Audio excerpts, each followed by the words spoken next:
Let's talk more about how does it work, how does it happen, how can it be? Well, let's open up our Bibles to 2 Corinthians chapter 12, if you will. So, New Testament book of 2 Corinthians, and if you recall, this is a letter from the Apostle Paul, and he's writing to these Christians in the city of Corinth. And this passage actually takes just a minute or two to sort of set up in terms of context. But it's a very interesting situation if you're familiar with this book of the Bible. The Apostle Paul actually started the church in Corinth, okay? But then he left the church, left other people in charge, and he went out planting other churches. But in his absence, these people showed up, and they called themselves apostles, and they were slamming the Apostle Paul. They were basically telling all the Christians at the church of Corinth, hey, Apostle Paul is not an apostle. Why do you think so highly of him? He's not an apostle. And so Paul hears about this, that these people are bad-mouthing him, and so he feels like he has to defend himself, okay? In fact, he views it as bragging about himself. But he just can't stand doing this, but he feels like it's necessary, so he boasts about himself, and he's very, very embarrassed to do it. But as he's trying to defend himself against these false charges that I am indeed an apostle, I do have apostolic authority, in that context, he reveals something that I don't think he's ever told anybody, ever, until he writes it and tells the Corinthians here. Check out the first 4 verses. He's going to tell them about a vision. He says, I must go on boasting. Although there is nothing to be granted, I will go on to visions and revelations from the Lord. I know a man in Christ who 14 years ago was caught up to the third heaven. Whether it was in the body or out of the body, I do not know. God knows. And I know that this man, whether in the body or apart from the body, I do not know, but God knows, was caught up to paradise. He heard inexpressible things that man is not permitted to tell. Now, there in verse 2, he says, I know this man in Christ who 14 years ago, he was caught up to the third heaven. And most of us, scratch our heads and say, well, what is the third heaven? What is the deal with that? Well, we may not totally grasp that. It might seem kind of weird, but his first century Corinthians, they understood exactly what he was talking about. The people back then believed in 3 different heavens. The first heaven was the sky.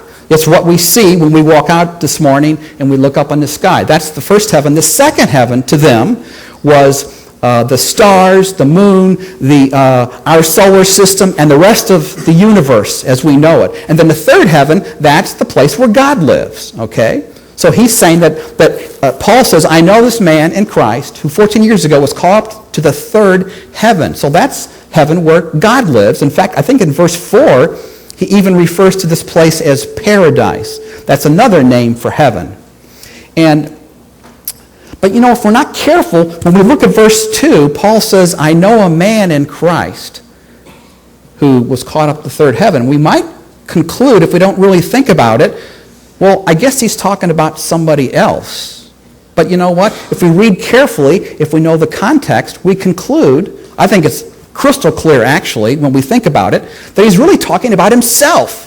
Remember, in this context, he's boasting about himself. He's embarrassed that he has to talk about how wonderful and all this great stuff about him. He's embarrassed, and so he refers to himself in the third person. Okay, so I think he's talking about himself. And so if you're taking notes, how would we sum up these first 4 verses? Paul has a heavenly vision.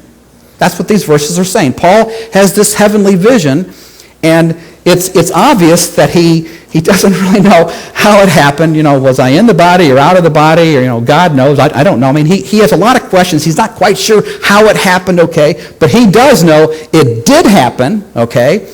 And he apparently heard and saw some pretty amazing things, inexpressible things, verse 4 says, things that he's not allowed to tell, okay? Now, as I thought about this, if I had a vision, let's say last night, okay? I had a vision, so, you know what I would have done? I would have shown up here at church. I would have come up here and set my Bible aside. I would not have preached my normal sermon because I would be very excited. I would want to tell you all about this vision. Hey, check this out. I had this vision. I went to heaven. You should have heard what I saw, what I heard. It was awesome, you know. And you probably, frankly, would have gotten the feeling that this guy's really kind of an arrogant jerk, you know, because I'm up here bragging all this stuff. And I think the Apostle Paul knows that Paul might react the way I might react, and that is, might get a little proud. I mean, you saw and heard stuff in heaven, for heaven's sakes.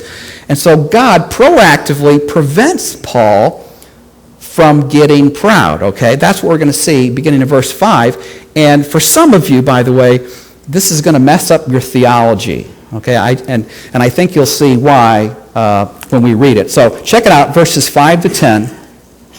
It says, I will boast about a man like that, but I will not boast about myself except about my weaknesses.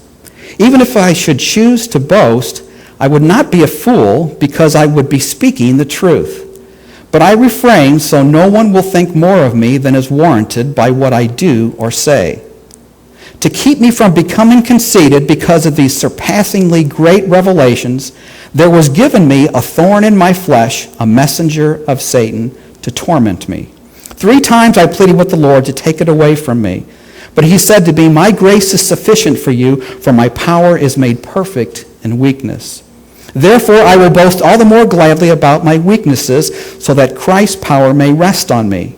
That is why, for Christ's sake, I delight in weaknesses and insults and hardships and persecutions and difficulties. For when I am weak, then I am strong. Now he says some really kind of weird things here, okay? Admittedly, kind of tough stuff to maybe sort of foul here. But what hits me right off the bat, beginning in verse 5, is, you know, he basically says, you know, I could boast, I could brag about I went to heaven and, you know, I saw all this stuff, I heard all this stuff, you know, but he doesn't do that. He says, you know, I'm not going to boast in that. I'm going to boast in my weaknesses. And most of us would say, what? What are you talking about, man? You know, you're a celebrity. You know, go on a speaking tour, go all over the world, telling people all about what heaven is like. What are you talking about? Why are you so humble? Why would you talk about your weaknesses? Well, remember I said God proactively prevents Paul from getting proud, and that's what we read in verse 7. Why is Paul so humble? Why does he brag in his weaknesses? Why does he not brag about this vision? Because of verse 7. To keep me from becoming conceited because of these surpassingly great revelations, there was given me a thorn in my flesh, a messenger of Satan to torment me. Now, we're going to talk about that in a little more detail, but to cut right to the chase, let me give you how I would summarize what is said here in verses 5 to 10. And again, for some of you, this is going to mess up your theology. You're just going to say, what? I don't get this. But here it is. God allows Satan to mess with Paul to keep him humble. That's how I would summarize verses 5 to 10. God allows Satan to mess with Paul to keep him humble.